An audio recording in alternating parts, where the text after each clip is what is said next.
Rasulullah. Diam semua. Nabi sedang masuk. Diam semua. Nabi sedang masuk.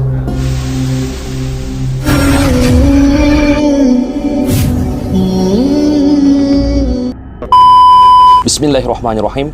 Assalamualaikum warahmatullahi wabarakatuh. Jumpa lagi bersama saya, Reski Maisha Putra.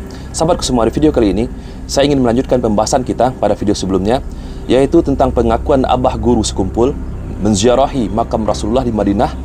Lalu beliau mengaku di hadapan publik bahwa makam Rasulullah SAW bergoyang seperti ini.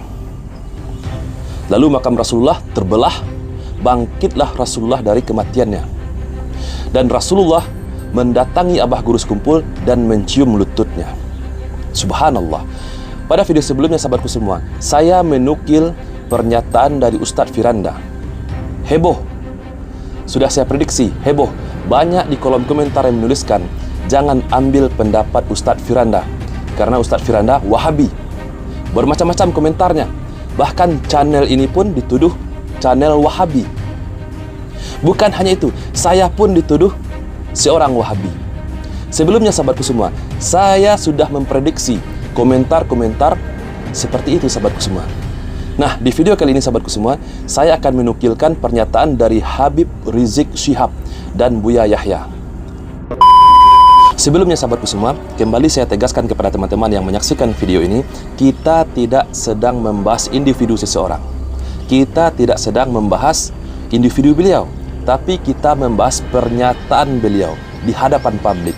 Dan kita boleh percaya ataupun tidak percaya, dan kita boleh mengomentarinya, dikarenakan pernyataannya ini beliau sampaikan di hadapan publik. Baik teman-teman, mari kita langsung saja kita dengarkan pernyataan dari Habib Rizik Syihab. Kenapa kita mesti bawa khurafat? Ana sendiri suka malu kalau mendengar ada seorang muda, tidak perlu saya sebutkan namanya, sedang mengajar umat begini di Jakarta, tiba-tiba apa dia katakan? Diam semua. Nabi sedang masuk. Diam semua. Nabi sedang masuk.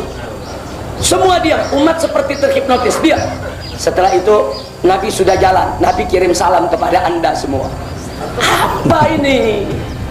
Ini khurafat minal makdzubah. Saya termasuk yang protes keras hal-hal semacam ini. Sangat jelas sekali teman-teman. Beliau menyatakan ini khurafat. Dan beliau, Habib Rizik Syihab, adalah salah seorang yang memprotes keras pernyataan-pernyataan seperti ini. Oke teman-teman, kita lanjutkan lagi. Andai kata pun benar, menurut sejarah para aulia, tidak ada wali yang memamerkan kewaliannya. Tidak Betul ada sekali. wali yang memamerkan kewaliannya. Tidak ada wali yang memamerkan kewaliannya.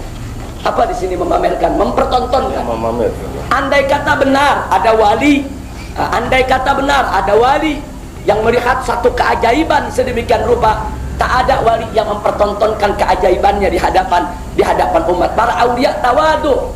Mereka justru menutup, enggak menjadikan fitnah. Itu yang pertama. Betul. Yang kedua soal mimpi-mimpi. Dikit-dikit cerita mimpi ketemu Rasulullah. Tadi pagi habis coffee break bersama Rasulullah. Tadi malam makan malam bersama Rasulullah. Saya sering dengar berita-berita macam itu. Ini semua khurafat sengaja untuk menipu umat, menipu orang awam yang kurang pendidikan. Jadi bukan hanya di Malaysia saja yang tertipu, di Indonesia pun juga banyak yang tertipu. Saya dan Habib Umar Syatri bukan tidak percaya karomah. Kita beriman ada mukjizat, ada karomah untuk aulia, ada mukjizat untuk anbiya. Tapi jangan lupa cerita mukjizat dan karomah ini sanadnya mesti jelas. Mukjizat Nabi saja kita periksa sanadnya betul atau tidak, siapa perawinya. Karena kan nggak boleh kalau Nabi nggak ada satu kejadian yang dilakukan oleh Nabi kita ceritakan, man kadzdzaba alayya muta'ammidan falyatabawwa maq'adahu minan nar, kata Nabi. Barang siapa yang berdusta atas namaku, kemudian dia sampaikan satu hadis atas namaku berdusta, maka dia akan mengambil bagian tempatnya di api neraka. Jadi artinya mukjizat Nabi saja mesti kita periksa, mesti kita teliti, mesti kita lihat betul atau tidak itu terjadi. Bagaimana karomat-karomat para wali? Nah, jadi karomat para wali selama sanadnya betul, sanadnya kuat dari orang-orang terpercaya, kita beriman dengan adanya karomat. Tapi kalau karomat itu nggak jelas dari siapa, yang bicara juga nggak jelas bagaimana dia punya iman dan takwa, ini banyak khurafat makdubat untuk menipu umat. Sangat jelas sekali sahabatku semua, ini khurafat untuk menipu umat. Subhanallah. Jika di video sebelumnya sahabatku semua, saya menukilkan pernyataan dari Ustadz Firanda. Ustadz Firanda dinyatakan Wahabi oleh netizen. Saya dituduh Wahabi. Channel ini pun dituduh channel Wahabi. Subhanallah. Dan jika sekarang saya menukilkan pernyataan dari Habib Rizik Syihab, apakah saya dituduh sebagai seorang FPI? Subhanallah. Sahabatku semua, kita bukannya tidak percaya kepada mukjizat, kita percaya kepada mukjizatnya para nabi. Dan kita pun juga percaya kepada karomah para wali. Tapi masalahnya sahabatku semua, para wali, mereka akan menyembunyikan sebisa mungkin, mereka akan menutup karomahnya. Karena dikhawatirkan sahabatku semua, jika karomahnya diketahui oleh orang-orang awam, maka akan muncul fitnah di kalangan masyarakat dan di kalangan umat. Baik teman-teman, langsung saja kita simak pernyataan dari Buya Yahya. Jika kemarin ada netizen yang menyatakan kita tidak paham tasawuf, nah sekarang mari kita dengarkan pernyataan dari Buya Yahya yang beliau sangat fakih tentang tasawuf. Langsung saja teman-teman, mari kita dengarkan. Semalam aku duduk ngobrol dengan Rasulullah. Ente ini siapa? Model begitu ngobrol dengan Rasulullah. Ini kadang berdusta, mimpi ketemu Nabi. Ada orang main-main ketemu Nabi. Ini nular penyakit bohong ini. Kalau sudah gurunya dikit aku ketemu Nabi, muridnya bingung. Saya hanya pernah, ya semalam aku ketemu Rasulullah. Dusta. Dusta. Dan kalau memang betul itu adalah terjadi pada seorang kekasih Allah, ini akan menjadi rahasia pribadi antara dia dengan Rasulullah. Nggak akan diobrol di mimbar, nggak akan diobrol di masjid, karena rahasia bertemu dengan kekasihnya, takut nanti tidak ketemu lagi. Teman-teman dengarkan, Buya Yahya menjelaskan, jika seandainya pun itu benar-benar terjadi, maka para wali tidak akan mungkin menceritakannya di mimbar, menceritakannya di publik. Subhanallah. Ini kan suasana indah, tapi kalau bohong pamer. Karena bohong ya pamer. Karena apa? Dia pengen disanjung orang. Waduh, semalam ketemu Rasulullah. Setiap malam Senin saya didatangi Nabi Muhammad. Dusta. Astagfirullah. Nah, ini paling enak kalau pengen dianggap cepat keramat, itu kan ngaku ketemu Nabi. Betul. Setiap malam Jumat ini waktu Nabi Muhammad datang, sudah ada di setting temannya, disemprot minyak wangi dari bawah. Wangi ini Rasulullah. Ini settingan. Nabi Muhammad bikin main-main nih. Biarpun katanya Ustadz pendusta, munafik, dia dibenci Nabi, tidak sayang, tidak cinta orang yang begitu, berbohong.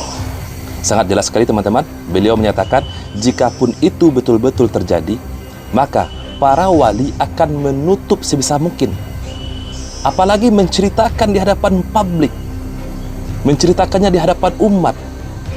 Ketika mendatangi makam Rasulullah bergoyang, kuburnya terbelah, Rasulullah bangkit dari kuburnya, bangkit dari kematiannya, lalu mendatanginya dan mencium lututnya. Subhanallah. Ini khurafat teman-teman. Saya pribadi tidak akan pernah percaya tentang pernyataan seperti ini. Saya teringat dengan para sahabat-sahabatku semua. Abu Bakar As-Siddiq, Umar bin Khattab, Utsman bin Affan, Ali bin Abi Thalib. Kurang apa cintanya kepada Rasulullah?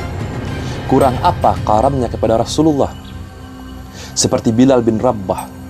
Beliau ketika Rasulullah SAW wafat, beliau pergi meninggalkan kota Madinah. Karena cintanya kepada Rasulullah, beliau tidak sanggup melihat kota Nabi. Beliau tidak sanggup melihat kota Nabi. Dan tidak pernah ada sejarahnya Rasulullah bangkit dari kuburnya, menemui Abu Bakar As-Siddiq, menemui Umar bin Khattab, menemui Utsman bin Affan, menemui Ali bin Abi Thalib, menemui Bilal. Jangankan para sahabat, anaknya Rasulullah sangat sedih ketika Rasulullah SAW wafat, sahabatku semua. Menangis sampai sakit, bahkan sampai meninggal karena kesedihannya. Rasulullah tidak pernah menemuinya, tidak pernah bangkit dari kuburnya. Jikapun Rasulullah menemui para sahabat, itu pun Rasulullah datang kepada mereka di dalam mimpi. Begitu juga di zaman tabi'in, tabi'in. Tidak pernah ada kisahnya Rasulullah bangkit dari kubur, bangkit dari kematiannya dan menemui mereka. Rasulullah tidak pernah menemui Imam Al-Ghazali. Tidak pernah Rasulullah bangkit dari kuburnya. Rasulullah tidak pernah menemui Imam Syafi'i, Imam Ahmad, Imam Abu Hanifah, Imam Malik. Jikapun Rasulullah mendatangi mereka, itu hanya di dalam mimpi. Lalu bagaimana ceritanya sahabatku semua? Di tahun 2000-an, seorang kiai mendatangi makam Rasulullah. Makam Rasulullah bergoyang seperti ini, teman-teman. Kuburnya terbelah, Rasulullah bangkit dari kuburnya. Subhanallah. Rasulullah mendatanginya dan mencium lututnya. Astaghfirullahaladzim. Semoga video ini menambah wawasan kita sahabatku semua. Saya, Reski Maisa Putra, sekali lagi saya nyatakan di video ini, kita tidak sedang membahas individu seseorang, tapi kita membahas pernyataannya di media sosial, pernyataannya di hadapan publik, pernyataannya di hadapan jemaah, pernyataannya di hadapan umat. Barakallahu fikum. Assalamualaikum warahmatullahi wabarakatuh. ومن أحسن قولا ممن دعا إلى الله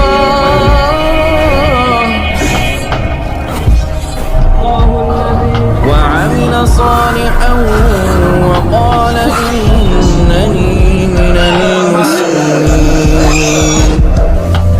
من اشتراه ما له في الآخرة يا الذين آمنوا في السلم